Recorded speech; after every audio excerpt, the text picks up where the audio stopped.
नारायणं नमो लोये सब साहुणम्।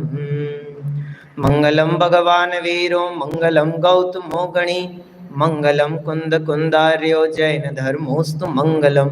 सर्व मंगल मांगल्यम सर्व कल्याण कारकम प्रधानम सर्वधर्माणां जैनम जयतु शासनम। जैनम जयतु शासनम। जैनम जयतु शासनम। नमः श्रीवर्धमानाय निर्धूत कलिलात्मने सालोकानां त्रिलोकानां यद्विद्यादर्पणायते।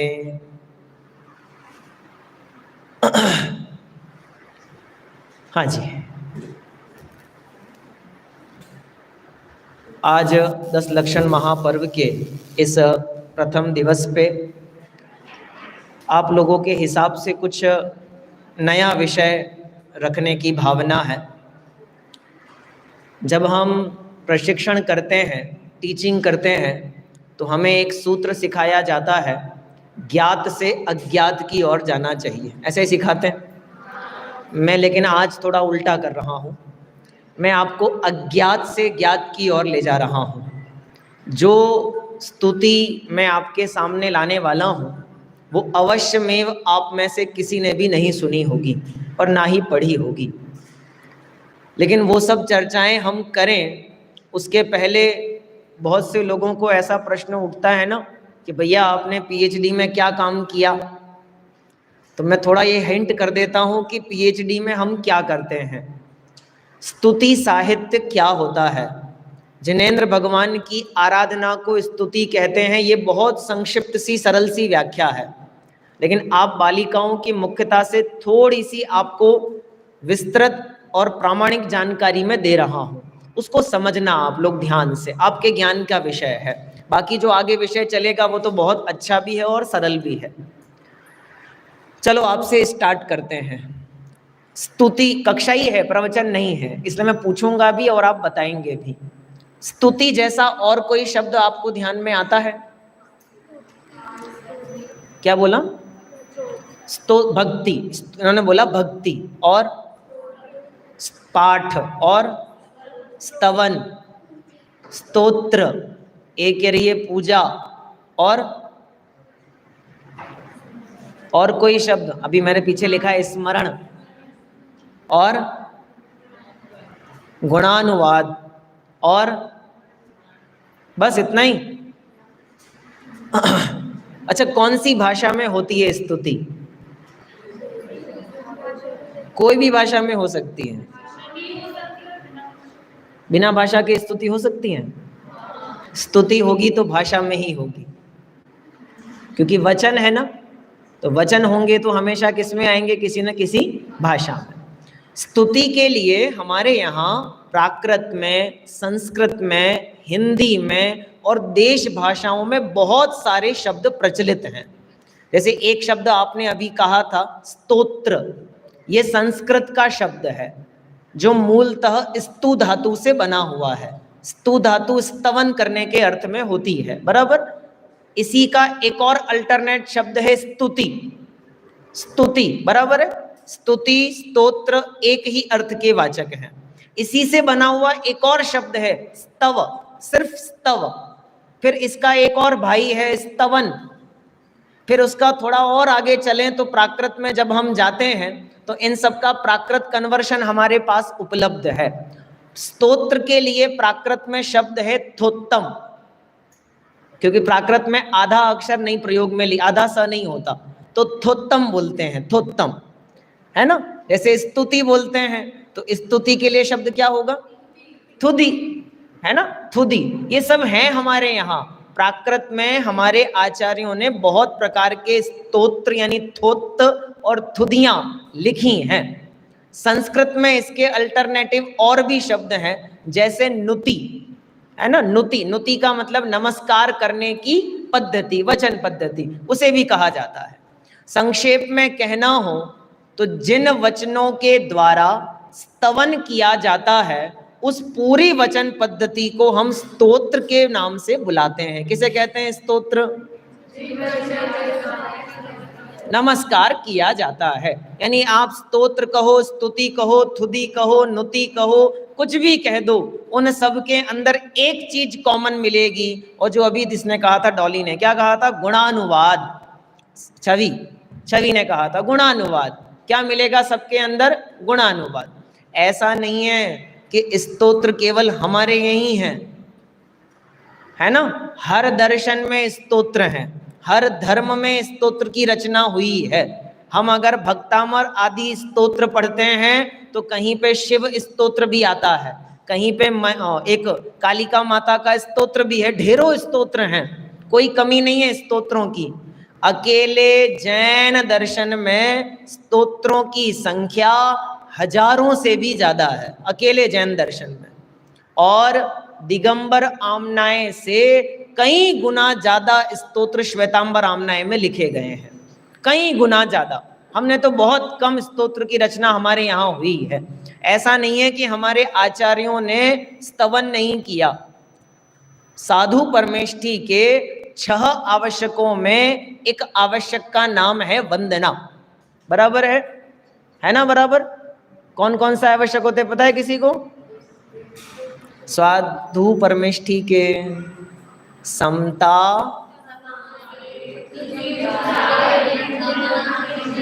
बस हो गया। अब 3 को समझ लो, समता, सम्हारे, और क्या बोला आपने, थुति बोला ना, थुति उचारे।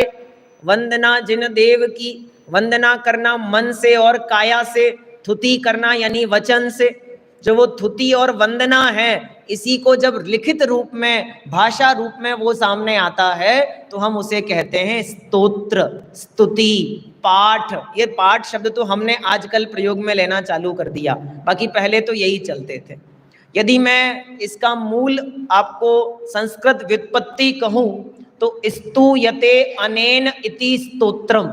ये आप लोग संस्कृत पढ़ने वाले हो इसलिए आपको पता होना चाहिए। ये आपके लिए कंटेंट है कि जब आप भक्तामर स्तोत्र, देवागम स्तोत्र, कल्याण मंदिर स्तोत्र आदि स्तोत्रों की चर्चाएं जब कभी आप करो तो आपको ये पता होना चाहिए कि स्तोत्र का अर्थ क्या होता है। स्तूयते अनेन इति स्तोत्रम, जिसके द्वारा स्तुति की जाती है उसे क्या कहते हैं, स्तोत्र कहा जाता है।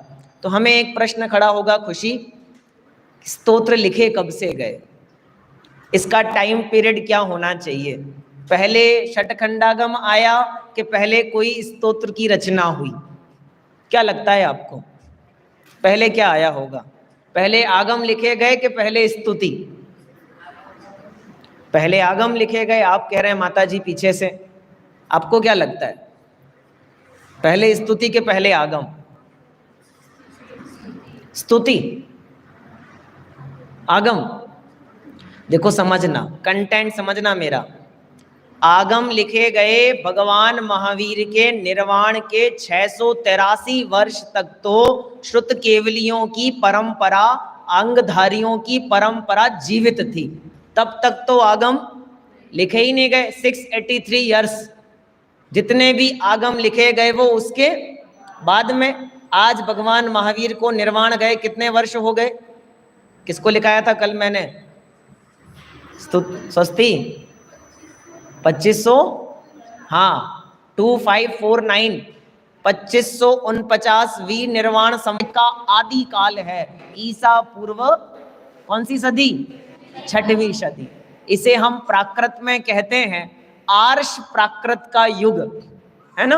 अब जो एमए करने वाले बच्चे हैं वे जानते होंगे, अभी तो आप में से कोई है ही नहीं। आर्ष प्राकृत, आर्ष क्या होता है जानते हैं आप? सुना है शब्द आर्ष? इस नाम की दुनिया में बहुत लड़ाई है, आर्ष नाम की, है ना। कोई अपने को आर्ष मार्गी कहेगा। आर्ष मार्गी का मतलब, अरे ऐसा नहीं होता भैया।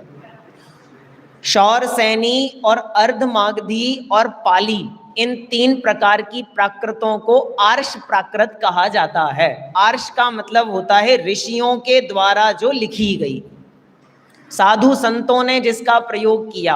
अब ऋषि से आर्ष कैसे बनेगा बता सकता है कोई? आप तो बता ही सकते होगे। ऋषि और ऋषि से आर्ष, अर क्यों बनेगा? सीधा आर करो ना, वृद्धि, री की वृद्धि क्या होती है? आर। तो इसलिए ऋषि से क्या बना है? बन सकता है ना, ये ऋषि से बना शब्द है आर्ष। ये सामान्य लोगों की पकड़ में नहीं आएगा, हमारी पकड़ में आ जाएगा। ये ऋषि से बना शब्द है आर्ष। तो ये सबसे पहले ईसा पूर्व 6वीं शताब्दी से 1ली शताब्दी तक जब कोई आगम नहीं लिखा गया था, तब भी प्राकृत भाषा में स्तुति करने की परंपरा प्रचलित थी। लेकिन हमारे पास में जो उपलब्ध सबसे पहली स्तुति है वो किसने लिखी पता है आपको? आचार्य कुंद देव ने। आचार्य कुंद देव ने कौन सी स्तुति लिखी है? अरे भैया, समयसार स्तुति। समयसार स्तुति तो गुजराती में है। संसारी जीवना भाव मरणो, शांति पाठ वाली स्तुति।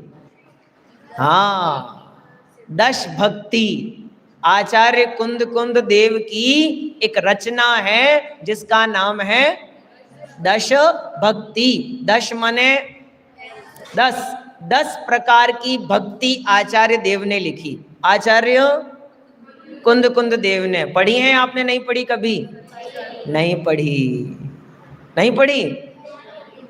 हाँ, जब भी पंच कल्याणक होते हैं तो बिना सिद्ध भक्ति पढ़े भगवान का निर्वाण नहीं होता।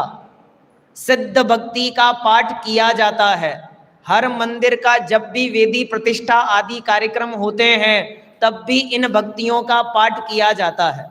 24 तीर्थयर थुदी पंच महागुरु भक्ति सिद्ध भक्ति, ऐसी भक्ति आचार्य कुंद देव ने लिखी है। सबसे पहली रचना जो हमारे पास लिखित रूप में उपलब्ध है। एक पुस्तक बहुत समय पहले प्रकाशित हुई थी, दश भक्ति the jewels of Jains. Jain संप्रदाय का रत्न है क्या? दश भक्ति। ये कौन सी शताब्दी की बात चल रही है?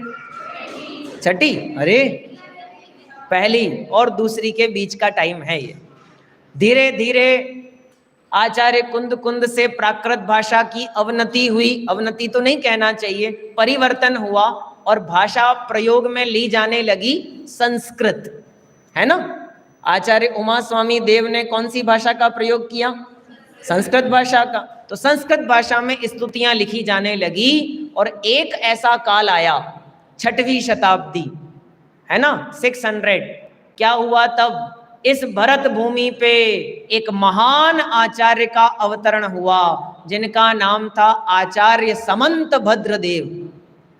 वो जो टाइम पीरियड था वो संस्कृत भक्ति साहित्य का, जैन भक्ति साहित्य का स्वर्ण काल, गोल्डन एरा। सबसे सुंदर, सबसे ज्यादा, सबसे बढ़िया न्याय परक, भक्ति परक साहित्य कभी लिखा गया तो किसके अंदर लिखा गया? आचार्य समंत भद्रदेव के काल में। पढ़ा होगा रत्नकरण शावकाचार आपने।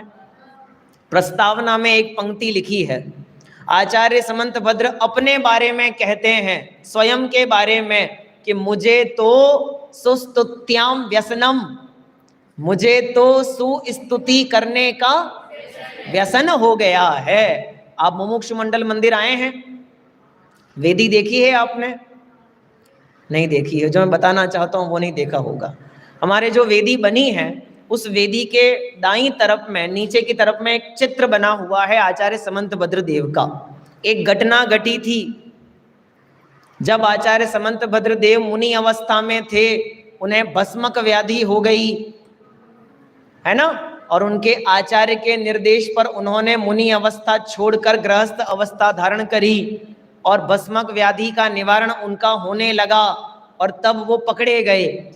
बराबर है, सुनिए सबने घटना। और जब वो पकड़े गए तो शिव कोटि नाम का जो राजा था उसने क्या कहा कि तुम्हें शिव पिंडी को नमस्कार करना पड़ेगा। और आचार्य समंत भद्रदेव ने वहीं बैठे बैठे स्वयंभू स्तोत्र की रचना करी। कौन सा स्तोत्र? स्वयंभू स्तोत्र की रचना करी। और 8वें तीर्थंकर चंद्र प्रभ भगवान की स्तुति जब चल रही थी, उसी काल में वो शिव पिंडी फटी और वहां से चंद्र प्रभ भगवान की प्रतिमा प्रकट हुई। ये कथानक अपने यहाँ प्रचलित है, सुना है सबने। इसलिए आचार्य समंत भद्रदेव स्तुति साहित्य में सबसे जबरदस्त कवि हैं, जबरदस्त। उनके समान न कोई हुआ है न कोई हो सकता है, इतनी बढ़िया स्तुतियां उन्होंने लिखी। अब आचार्य समंत भद्रदेव के स्वयंभू स्तोत्र की ही एक पंक्ति, एक छंद में आपको बता रहा हूं। स्लाइड दिखा ना, बंद हो गया, चलो कोई बात नहीं, मैं आपको पढ़ के सुना देता हूं। लाइट चली गई है। बृहद स्वयंभू स्तोत्र 19वें तीर्थंकर कौन से? मल्लीनाथ भगवान। मल्लीनाथ भगवान की वंदना करते हुए समंत भद्र स्वामी क्या लिखते हैं, देखो। गुणस्तोकम सदुल्लंघ्य तद्बहुत्व कथास्तुति आनंत्याते गुणा वक्तुम शक्यास्त्वयि सा कथम। संस्कृत है, पढ़ा है अनन्या? कितना बढ़िया अर्थ है बताओ इसका। लिखा है गुणस्तोकम, गुण तो होते हैं थोड़े, कितने होवे? थोड़े। तद बहुत्व, उनको कैसा बताना? बड़ा चढ़ा के बताना, उसको स्तुति कहते हैं। ऐसा समंत भद्र स्वामी लिख रहे हैं। गुणस्तोकम सदुल्लंघ्य तद बहुत्व कथा स्तुति। कितने होवे गुण? थोड़े, और उनको क्या करना? बड़ा चढ़ा के बताना, उसका नाम स्तुति कहलाता है। लेकिन समंत भद्र स्वामी कहते हैं, हे जिनेंद्र भगवान, मैं क्या करूं? आनंत्याते गुणाश वक्तुम, हे प्रभु आपके गुण तो कितने हैं? अनंत अनंत। मैं अपनी वाणी के द्वारा उन गुणों को कहने में समर्थ हुई नहीं, तो मैं आपकी स्तुति कर ही कैसे सकता हूं? दुनिया जो स्तुति करती है वो अल्प गुणों को बहुत बताती है। दृष्टांत आता है कि महासमुद्र को उड़ूप लेकर के पार करना। उड़ूप का मतलब नाव, छोटी नौका, छोटी नाव लेकर के महासमुद्र को पार करना कैसा होगा कि जैसे मैं अपने वचनों के द्वारा आपका गुणानुवाद करने जाऊं। ऐसी होती है जिनेंद्र। दिख गया पीछे आपको? यही छंद लिखा है ना, 19वें तीर्थंकर मल्लीनाथ भगवान की वंदना का पहला छंद है ये, ठीक है। इस तरह ये स्तुति साहित्य का मैंने आपको संक्षिप्त परिचय दिया। जानकारी तो बहुत है मेरे पास में। स्तुति कितने प्रकार से आपको अवेलेबल होती है पता है आपको? मैं आपको नाम गिना देता हूं थोड़े थोड़े से। जैसे नाम स्तुति, स्थापना स्तुति, द्रव्य स्तुति, भाव स्तुति, काल स्तुति, क्षेत्र स्तुति। सुनी है कभी? नहीं सुनी? सब सुनी है पर याद नहीं आती टाइम पे। मैं बताता हूं क्या। देखो सबसे पहले नाम स्तवन। अभी हम जो पढ़ेंगे वो कौन सा स्तवन है? महावीर स्मरण, यही लिखा था। तो किसका स्तवन किया? महावीर भगवान का। तो नाम से कर रहे हैं ना वंदना, तो नाम स्मरण हो गया। स्थापना, हमने प्रतिमा में जिनेंद्र भगवान की क्या करी और फिर वंदना करें कि हे भगवान आपकी आंखें, आपका चेहरा, आपके हाथ, आपके पांव ऐसी ना करें, तो वो कौन सी कोई कहलाएगी? स्थापना। इसी तरह द्रव्य, जब मुनिराजों के, आचार्य उपाध्याय साधु के, तीर्थंकरों के शरीर का वर्णन किया जाता है तो उसे क्या कहते हैं? द्रव्य स्तुति। समय सार में चर्चा है, पढ़ी है सबने? कौन सी गाथा याद है? नहीं ध्यान आया? वंदन नहीं है नगरपति का नगर वर्णन जिस तरह, केवली वंदन नहीं है देह वंदन उस तरह। याद आया? देह की वंदना करना है ना, इसको कहते हैं द्रव्य स्तुति। गुणों की वंदना करना उसे कहते हैं भाव स्तुति। लेकिन कभी कभी तो हम क्षेत्र की भी वंदना करते हैं, सम्मेट शिखर की वंदना, तीर्थ क्षेत्रों की वंदना, तो वो क्या कहलाएगी? क्षेत्र स्तुति। कभी हम 10 लक्षण पर्व की वंदना करेंगे, अष्टानिका की वंदना करेंगे, किसी निर्वाण कल्याणक की वंदना करेंगे, तिथियों की, तो उसे क्या कहेंगे? काल स्तुति। अनेक प्रकार की स्तुतियां होती हैं। और डिवीजन करना हो तो कुछ स्तुतियां 24 तीर्थंकर को प्रदान करके लिखी जाती हैं, कुछ स्तुतियां 63 शलाका पुरुषों को प्रदान करके लिखी जाती हैं, कुछ स्तुतियां तीर्थ क्षेत्रों को प्रदान करके लिखी जाती हैं, कुछ स्तुतियां महापुरुषों को प्रदान करके लिखी जाती हैं। अब आप पूछ भी सकते हो 63 चला का पुरुष और महापुरुष अलग अलग होते हैं?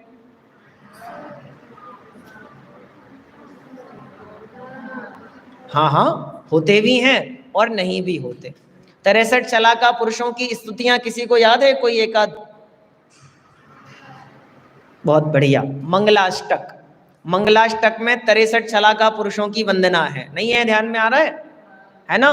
कौन से छंद में याद आता है? ये विष्णु प्रति विष्णु लांगल धरा सप्तोत्तरा विंशति त्रयी काले प्रतिता त्रिषष्टि पुरुषा कुर्वन्तु ते।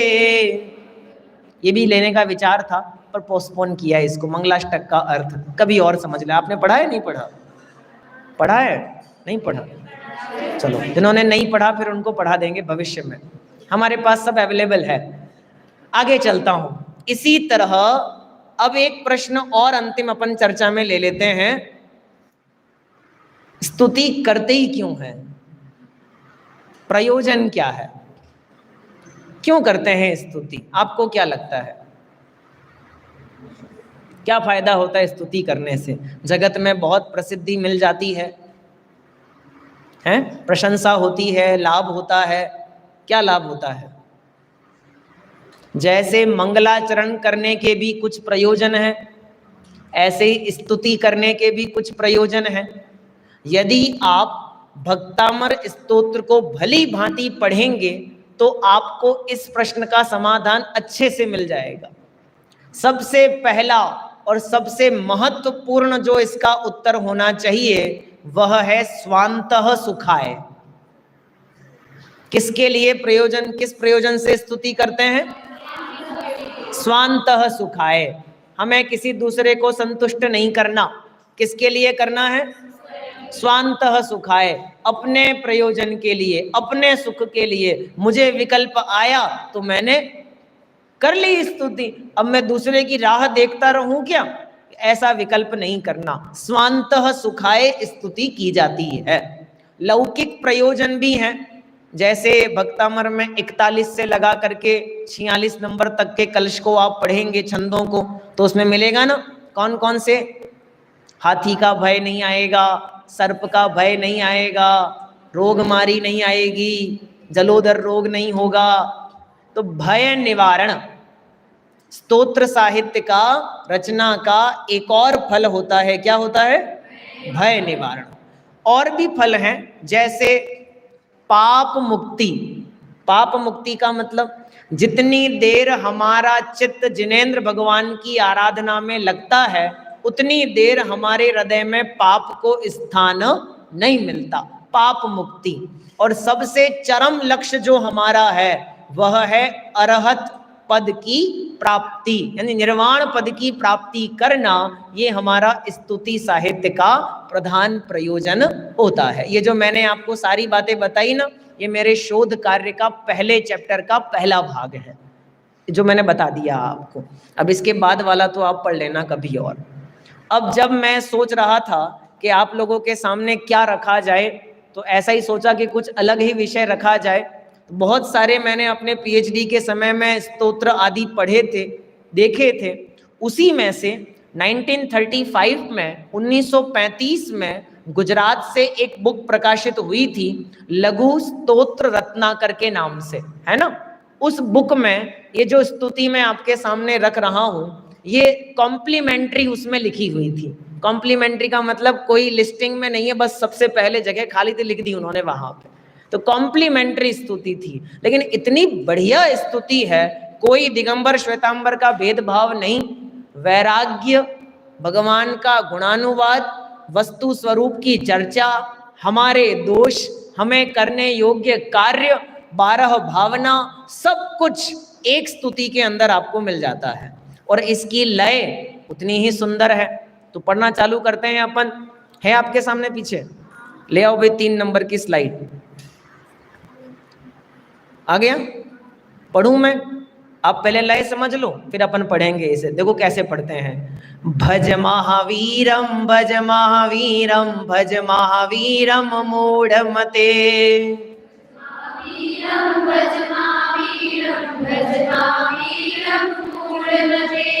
भज महावीरम भज महावीरम भज महावीरम मूढ़मते भज महावीरम।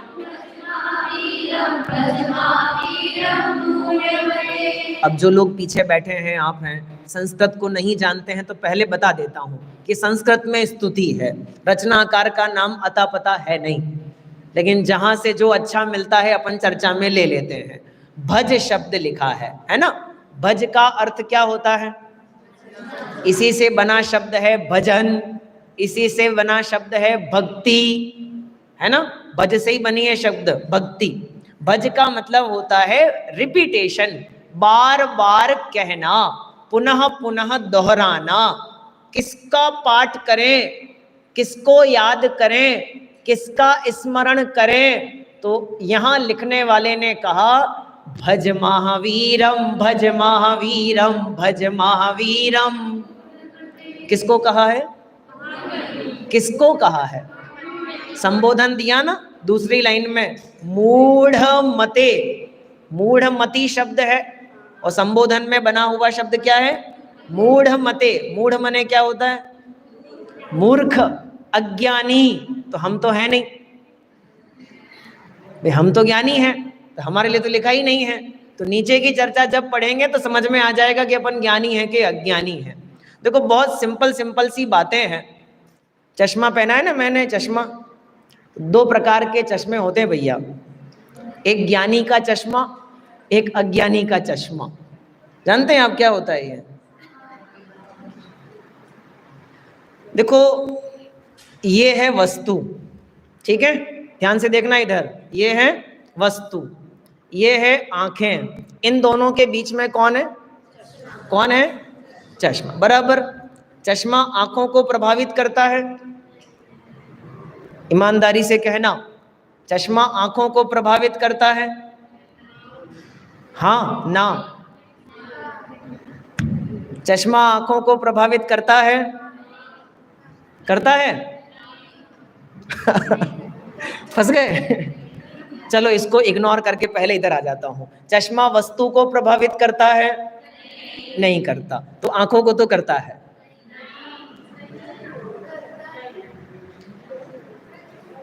तो चश्मे से हमारी नजर बढ़ जाती है, नहीं बढ़ती? विचार कर लो, सोच समझ के बोलो, बढ़ती है कि नहीं बढ़ती है? वो तो भाई जो चश्मा लगाता है वही जानता है कि बढ़ती है कि नहीं बढ़ती, है ना छवि? भाई हमको पूछो, चश्मा उतार दो तो फिर पता ही नहीं पड़े। वस्तुतः चश्मे से दृष्टि नहीं बढ़ती। बढ़ती है? नहीं बढ़ती। पावर यहां बढ़ती है कि इसमें बढ़ती है?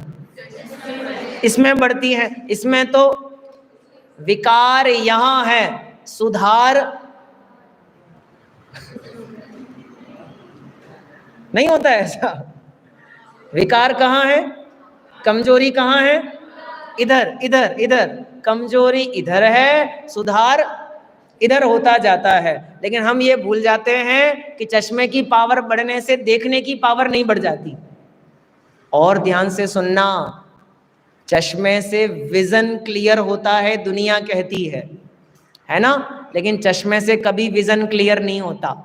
चश्मे से केवल वस्तु साफ दिखाई देती है, साफ समझ में आ जाती है, इसकी गारंटी नहीं है। नहीं आया समझ में?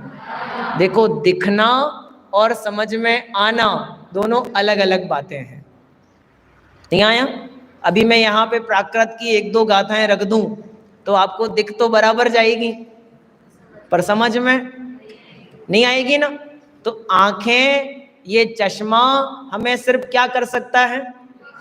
दिखाई सकता है, समझा तो इसके लिए एक चश्मा और लगाना पड़ता है, वो ज्ञानी का चश्मा लगाना पड़ता है।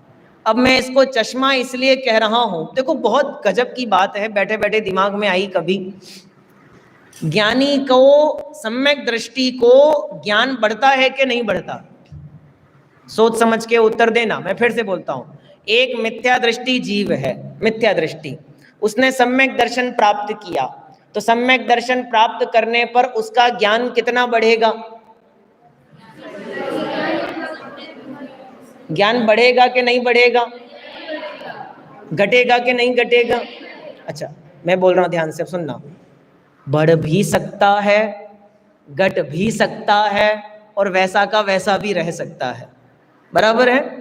कदाचित हो सकता है बढ़ जाए, कदाचित हो सकता है घट जाए, कदाचित हो सकता है वैसा का वैसा रहे। बराबर? तो फिर बदला क्या? चश्मा। और क्या बदला? अभी तक अज्ञान के चश्मे से द्रव्य को देख रहा था, और अब कैसे देख रहा है? ज्ञान के चश्मे से देख रहा है। आंख तो वही है, ज्ञान तो वही है, ज्ञान तो नहीं बदला, ज्ञान तो नहीं घटा, ज्ञान तो नहीं बढ़ा। बदला क्या? दृष्टि बदल गई है, यानी चश्मा बदला है। ये बाहर जो दिखाई दे रहा है ना, ये बदला है। अंदर का नॉलेज आदि तो वैसा का वैसा ही है ना। विद्यानंद स्वामी की कथा सुनिए ना आपने। विद्यानंद स्वामी आपने पढ़े, आप तो परीक्षा के रचयिता, नहीं सुना? अरे ऐसे नहीं बताया करो, पढ़ते तो हो आप तो परीक्षा, नहीं पढ़ी? आप तो परीक्षा। विद्यानंद स्वामी न्याय शास्त्र के अप्रतिम विद्वान। अप्रतिम का मतलब है कि उन्होंने जो रचना करी, उनकी टीका करने की सामर्थ्य भी किसी में नहीं थी आप्त परीक्षा की। इसलिए उन्होंने स्वयं आप्त परीक्षा भी लिखी और फिर बाद में उसकी टीका भी लिखी। स्वयं नहीं लिख दी कि कोई और लिख ही नहीं पा रहा था। न्याय शास्त्र का इतना गहन अध्ययन, और थे कौन? जन्म से अजैन थे। और उस कालखंड में जन्म हुआ कि जिस कालखंड में ये कहा जाता था कि हस्तिना ताड्यमानोपि न गच्छेत जैन मंदिरम। क्या मतलब होता आ रहा है इसका? हाँ, निर्जरा। हस्तिना ताड्यमानोपि न गच्छेत जैन मंदिरम। हाथी के पांव के नीचे आके कुचल के मर जाना भला, लेकिन जैन मंदिर नहीं जाना। ऐसे युग में जन्म हुआ था विद्यानंद स्वामी का अजैन संप्रदाय में। अजैन संप्रदाय में जन्म लेकर के व्याकरण के, दर्शन के, साहित्य के जबरदस्त विद्वान, उच्च कोटि के विद्वान थे विद्यानंद स्वामी। और भ्रमण करते करते करते करते वो रास्ते में मंदिर के बाहर से निकलते, वो शब्द कान में पड़े, कुछ शब्द कान में पड़े, समझ में आए, और जानने की इच्छा हुई, और इच्छा हुई तो वो शब्द और समझ में आने लगे। फिर तो ऐसा रमे, ऐसा गए कि फिर तो मुनि दीक्षा ले ली। जो ज्ञान उन्होंने अजैन संप्रदाय में प्राप्त किया था, उसी ज्ञान का प्रयोग यहाँ किया, व्याकरण का, न्याय का, दर्शन का। लेकिन अब जैन मत का मंडन कर रहे हैं और अन्य मतों का खंडन कर रहे हैं। ऐसे अद्भुत ग्रंथ लिखे आप तो परीक्षा जैसे। और एक और ग्रंथ है, नाम याद है? अष्टसहस्त्री, अष्टशती नाम का ग्रंथ है आचार्य अकलंक देव का। आचार्य समंत भद्र देव की रचना देवागम स्तोत्र, उस देवा आप्त मीमांसा, उस आप्त मीमांसा अपर नाम देवागम स्तोत्र पे 800 श्लोकों की टीका है अकलंक देव की, अष्टशती। और उस पर 8000 श्लोक प्रमाण टीका है आचार्य विद्यानंद स्वामी की। क्या नाम से? हाँ, जब लोग न्याय नहीं समझते थे ना, तो इनको क्या कहते थे?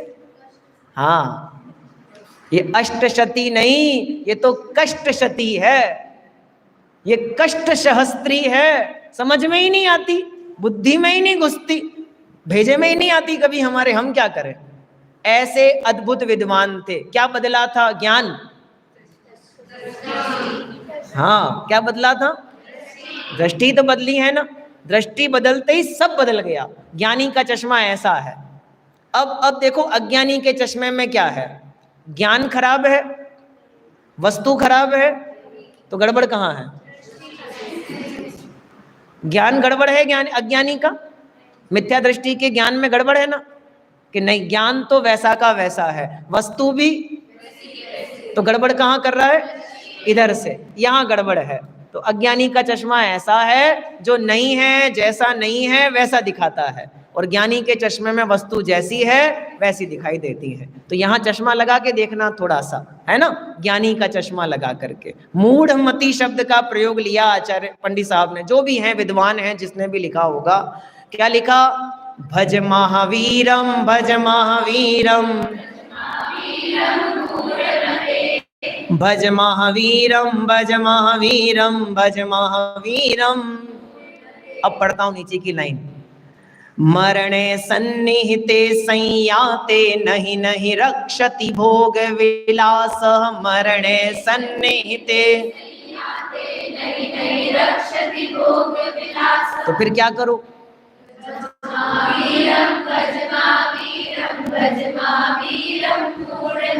बिल्कुल सरल है, बिल्कुल सरल, थोड़ा सा बुद्धि लगाओगे समझ में आ जाएगा।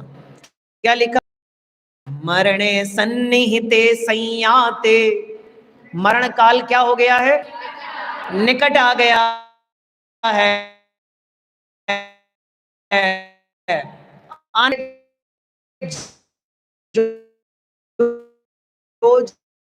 जो सुख का नहीं नहीं रक्षति भोग विलास। 2 बार लिखा ना, नहीं नहीं, नहीं बचा सकते तुझे। ये मरण काल जब आएगा तो तुझे बचाने में कोई भी समर्थ, कौन सी भावना है? अशरण भावना। अभी मैंने बोला भी था, दल बल देई देवता मात पिता परिवार मरती। बिल्कुल यही पंक्ति यहाँ पर लिखा है कि जब मरण काल तेरे समीप में आता है तो तुझे बचाने में कोई समर्थ नहीं है।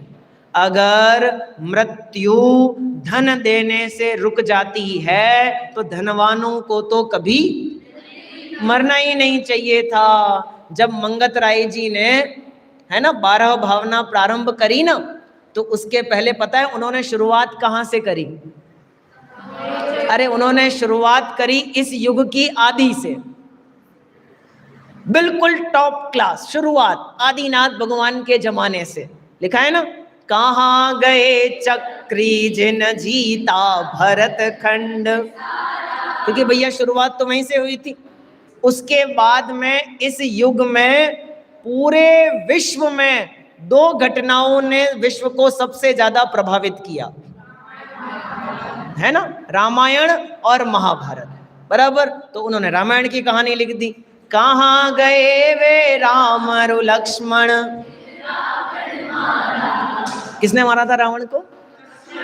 मंगत राय जी कहते हैं मुझे इस चक्कर में पढ़ना ही नहीं है। राम ने मारा कि लक्ष्मण ने मारा वो जाने दो, मुझे जो समझाना है वो समझो।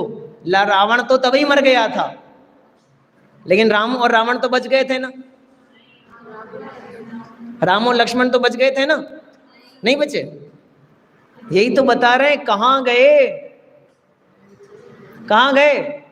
हमें रावण का मरण तो दिखाई देता है, पर राम का मरण क्यों दिखाई नहीं देता? लक्ष्मण का मरण क्यों दिखाई नहीं देता? पूरी दुनिया साल दर साल रावण का मरण विचारती है, लेकिन राम और लक्ष्मण भी तो मरे ही है ना, निश्चित रूप से। उनका मरण क्यों नहीं दिखाई देता? रावण यदि 3 खंड का अधिपति है, बलवान है, तो यदि लक्ष्मण भी तो उनके समान विभूति का धारी है। रावण का मरना हमको मरण लगता है, तो लक्ष्मण का मरना मरण क्यों नहीं लगता? अरे रावण तो चलो तीर से मरा था, और लक्ष्मण तो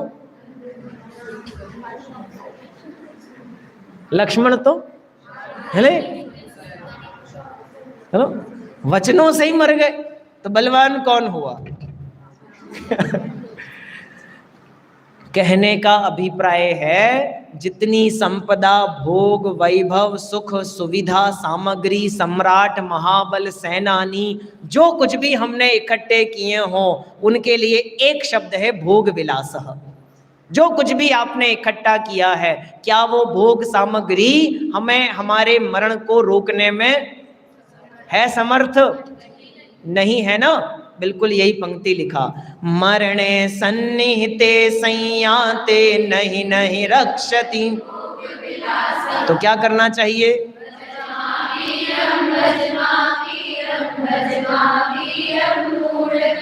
बिल्कुल सरल है।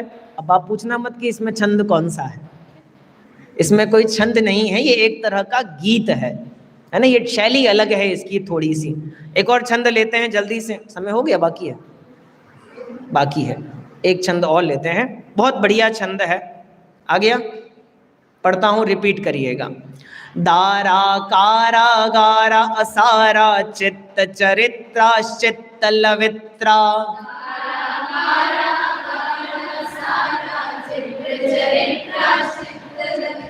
फिर से पढ़ता हूं, चित्त चरित्रा चित्त लवित्रा, मिल गया बराबर। फिर से दारा कारा गारा सारा चित्त चरित्रा चित्त लवित्रा। दारा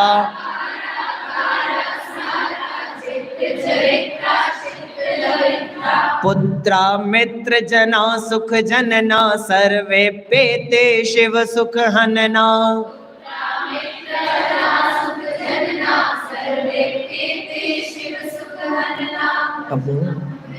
भज महावीरम भज महावीरम। बहुत बढ़िया, रह जाएगा याद सबको, आराम से रह जाएगा ना, बहुत बढ़िया स्तुति है। देखो क्या लिख रहे हैं, दारा, दारा क्या होती है? पत्नी, क्योंकि हम छड़ाला पढ़ के आए हैं तो हमको पता है कि दारा का मतलब पत्नी। सुख सुत दारा होए न सीरी, दारा माने पत्नी, तो पत्नी। आगे लिखा कारा गारा असारा, पत्नी तो कैसी है?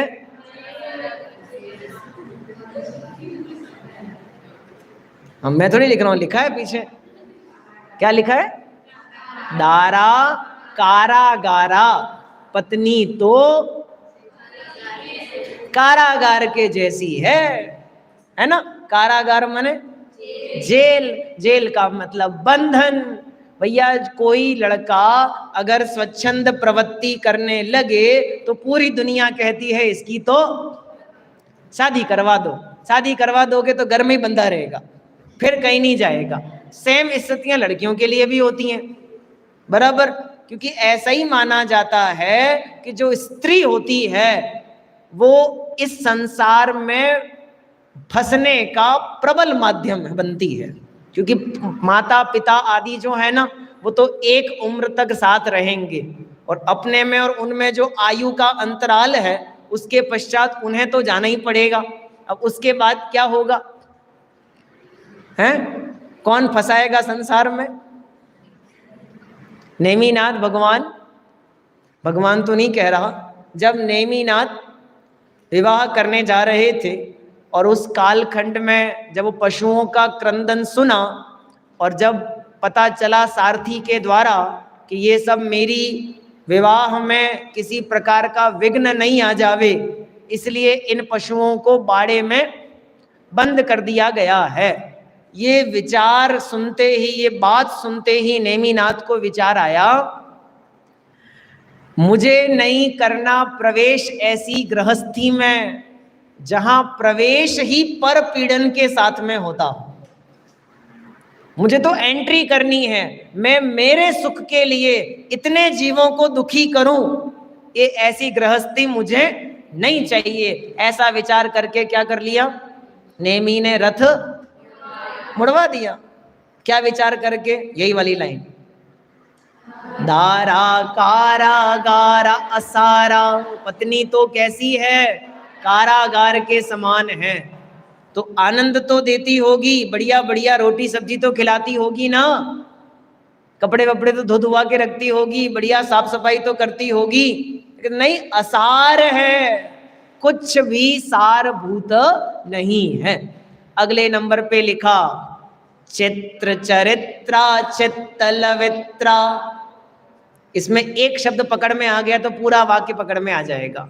लवित्रा, ये लवित्र क्या होता है? बनाई नहीं सिद्धि आपने?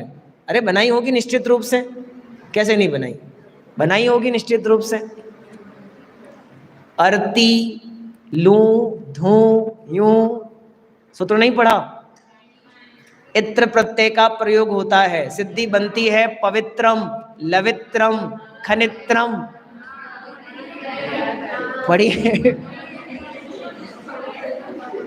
पढ़िए ना, लवित्र, इसमें लुय धातु का प्रयोग है। देखो मैं इसलिए कह रहा हूं, आप लोगों को मजा आएगा। ये शब्दों का अर्थ कोई लोगों को लगता है ना, हमको इससे क्या फायदा होगा, हम सिद्धि पढ़ेंगे तो इससे हमको क्या फायदा होगा। मैं बताता हूं ये फायदा होता है। लवित्र क्या होता है? लुय धातु से बना शब्द है लवित्र। लुय धातु होती है काटने के अर्थ में, तोड़ने के अर्थ में। तो जो तोड़ने का काम करता है, काटने का काम करता है, उसे कहते हैं लवित्र। यानी कि आरा मशीन जो होती है ना, लकड़ी काटने वाली, उसे हम क्या कहते हैं? लवित्र। उसे कहते हैं लवित्र। जो कुल्हाड़ी होती है उसे कहते हैं लवित्र। वो क्या काम करती है कुल्हाड़ी? काटने का काम करती है। ये जो जितने आपने चित्र और चरित्र खड़े किए हैं, चित्र और चरित्र हैं, कौन से चित्र और कौन से चरित्र? ये अलग अलग प्रकार के जो वेश आप बनाते हो ना, हम बनाते हैं। मैं पति, मैं पुरुष, मैं पुत्र, मैं पिता, मैं भाई, ये जितने सारे चरित्र हमने खड़े किए, ये जितने सारे चित्र हमने अपने बनाए हैं, ये सब कैसे हैं? चित्त लवित्रा। ये हमारे चित्र को, चित्त को काटने वाले हैं। भाई एकाग्र चिंता निरोधो ध्यानम प्राक अंतर मुहूर्तात्, अभी सूत्र पढ़ा था। चित्त को कैसा होना चाहिए? एकाग्र। लेकिन जितने हमने कैरेक्टर अपने खड़े किए, उतना हमारा चित्र चित्त क्या होता जाएगा? विभाजित होता जाएगा। अपने उतने भागों में हम अपने चित्त को बांट लेंगे, हमारा उपयोग एक रूप नहीं रह पाता। इसलिए जितनी सुख सुविधा सामग्री हमने खड़ी करी, वो सारी सामग्री हमारे चित्त को क्या करती है? टुकड़े कर देती है, बांट देती है। थोड़ा उपयोग पुत्र के लिए, थोड़ा उपयोग पत्नी के लिए, थोड़ा उपयोग माता के लिए, थोड़ा उपयोग पिता के लिए, थोड़ा उपयोग भाई के लिए, बहन के लिए। बंटवारा करना पड़ता है ना एक आदमी को अपने जीवन में, आपको भी करना पड़ता है। जब 10 मिनट का फोन कॉल आप करते हो तो बंटवारा करते हो कि नहीं करते हो? उसमें 2 मिनट दादी से, 2 मिनट इधर, 2 मिनट उधर, 2 मिनट इधर, होता है कि नहीं होता? और जब एक के साथ में 2 मिनट से ज्यादा बात हो जाती है तो क्या पैदा होती है? तुरंत आकुलता आती है। अभी मेरे को और बात करने दो, अभी तो मम्मी से बाकी रह गई, मम्मी से तो करी ही नहीं है। क्यों हुआ ऐसा? क्योंकि हमारा एक टाइम क्या हो गया? बट गया टुकड़ों। ये चित्त को लवित्र करने वाले हैं। आगे लिखा, पुत्रा मित्र जना सुख जनना। कौन कौन? पुत्र, मित्र और सुख जनना, जिनको हम कहते हैं कि ये हमारे लिए कैसे हैं? सुखकारी हैं, ये हमारे हितैषी हैं, ये हमारा भला चाहते हैं। लेकिन सब कैसे हैं? सर्वेपि, सर्वे अपि एते, अलग अलग कर रहा हूं, सर्वे अपि एते, यह सभी, सर्वे पेते शिव सुख हनना। सुखी करने वाले हैं ना? नहीं करने वाले? नहीं करने वाले सुखी। कल ही एक रमेश चंद जी पंडित साहब एक पंक्ति बोल रहे थे, तीव्र पाप का उदय होवे, तीव्र पाप किया होवे तो इस पर्याय में बहुत पुण्य का उदय प्राप्त होता है। नहीं आया? फिर से बोलता हूं, बड़ी खतरनाक पंक्ति है। तीव्र पाप का उदय होवे, तीव्र पाप किया हो पिछली पर्यायों में तो इस पर्याय में बहुत पुण्य का उदय फलता है। क्यों? क्या कहने का अभिप्राय? हम पंचम काल के जीव हैं ना, इनको ज्यादा पुण्य का उदय आ जाता है ना, तो इनके भाव आराधना के नहीं होते। काय के होते हैं? विराधना के भाव होते हैं। ज्यादा पुण्य का उदय हमें धर्म मार्ग में लगाता नहीं है, हमें धर्म मार्ग से च्युत करने की बात करता है। इसलिए रहीमदास जी को लिखना पड़ा, दुख में सुमिरन सब करे और सुख में करे ना। पुण्य में कौन याद करे? भगवान को याद करना हो तो काय में करे? पाप में। तो अपने तो सब बढ़िया है। एक भजन है, आप लोगों ने सुना हो तो, कविवर एक नाम हुए मांगी लाल जी के नाम से, उनका एक भजन है, कोलारस के थे शायद, उनका एक भजन है, या संसार में कोई सुखी नजर नहीं आता, या संसार में कोई सुखी नजर नहीं आता। नहीं सुना आप लोगों ने? तो चलो कल सुनाएंगे आपको, आज तो समय ज्यादा हो रहा है। सुनाए? आज कल सुना देंगे आपको पूरा भजन, बहुत अच्छा भजन है। उसमें उन्होंने बहुत सारी बातें बताई और लास्ट में कहा, मांगी लाल वही है सुखिया जो इच्छा का त्यागी। कौन होगा दुनिया में सुखी? अब आपको क्या अभी ये समझ में नहीं आएगी बात, जब तक ऊपर की पंक्तियां नहीं सुनोगे तो आपको वही पकड़ में नहीं आएगी बात। यहां मैं जो बात समझा रहा हूं उसे समझो। जो आज मुझे पुण्य का उदय लग रहा है, आज मुझे सुखकारी लग रहे हैं, आज मुझे अनुकूल लग रहे हैं, वे सारे भोग सामग्री साधन पुत्र मित्र परिवार मुझे मोक्ष मार्ग से क्या कर रहे हैं? क्या कर रहे हैं?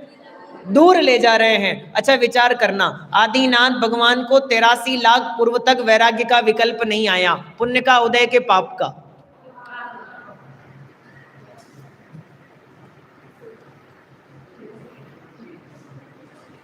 बोलो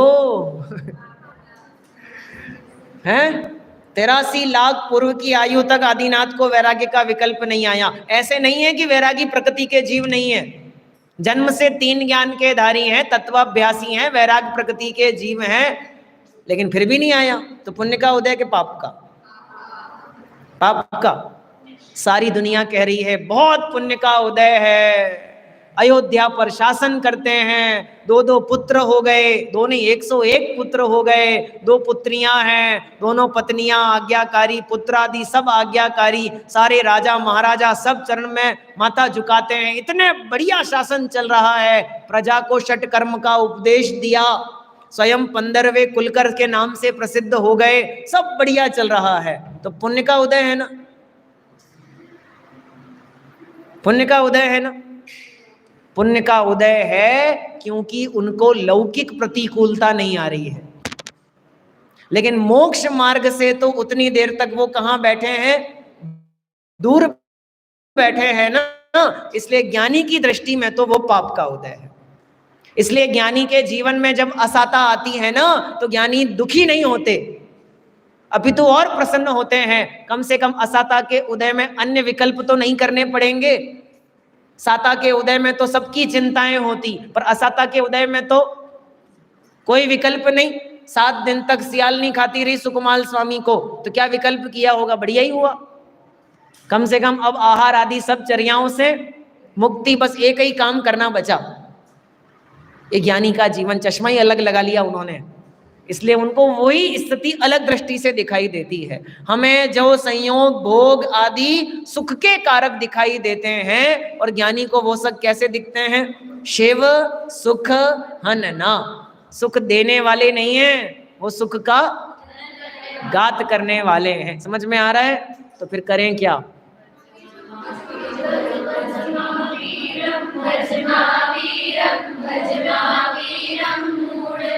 इसलिए हमको कहा था मूढ़ मते, क्योंकि हमने वहां सुख मान रखा है, इसलिए हमें संबोधन दिया मूढ़ मते। समझ में आ गया? पकड़ में आ रही है? अब आप बोलोगे सब्जेक्ट बदलना है तो बदल भी देंगे। पकड़ में आ रहा है ना? ठीक है, एक बार पढ़ें छंद पूरा। चलिए पढ़ो, क्या लिखा है? दारा कारा गारा सारा चित्त चरित्रा चित्त लवित्रा, दारा कारा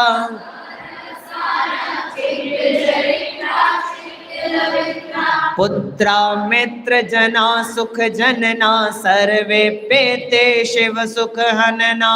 पुत्रा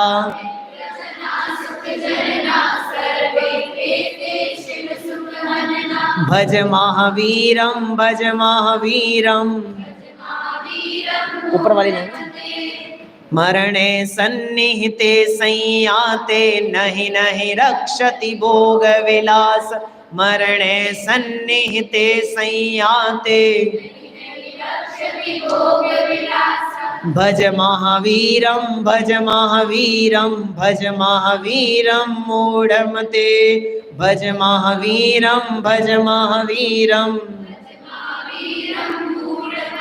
इसमें यहाँ एक शब्द लिया है, ध्रुव पदम लिखा हुआ, लिखा है ना ध्रुव पदम। ध्रुव पदम का मतलब वो परमानेंट है। वो जो 4 लाइनें आपके सामने लिखी हैं ये हर छंद के बाद में बोली जाने वाली हैं, बराबर। अब मुझे उम्मीद है कि आपको ये पंक्ति याद ही रहेगी, भूलोगे तो नहीं? निश्चित रूप से। चलो आगे की चर्चा अपन अगली कक्षा में करेंगे। ओम नमः सिद्धेभ्य। एक साथ बोलिए जय जिनेंद्र। अभी ब्रेक